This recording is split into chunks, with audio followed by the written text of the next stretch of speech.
नमस्कार शेतकरी मित्रांनो, आज या बागेला 11 वर्ष पूर्ण झालेले आहेत। सध्या या बागेमधील मृगबहार निघाल्यानंतर येणाऱ्या वर्षाचे मृगबहाराचे नियोजन सध्या सुरू आहे। सध्या या बागेमधील आपण या झाडांवरची अतिरिक्त जी सल आहे ही काढून टाकलेली आहे। त्यानंतर या बागेमध्ये सध्या अन्नद्रव्याचे नियोजन चालू आहे। योग्य प्रमाणात खत, पाणी आणि या सर्व गोष्टींचं नियोजन केलं तर नक्कीच येणाऱ्या मृगबहाराच्या काळात या बागेपासून आपल्याला अपेक्षित उत्पन्न आहे।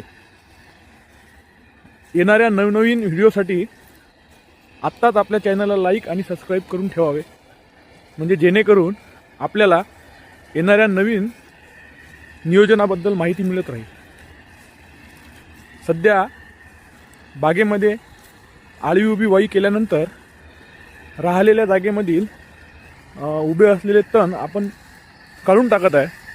ग्रास कटरच्या सहाय्याने जिथे आपला ट्रॅक्टर पोहोचू शकत नाही त्या जागेवर असलेले तण आपण ब्रश कटरच्या सहाय्याने काढून घेत आहोत। त्यामुळे बागेमध्ये मोकळी हवा खेळत राहील।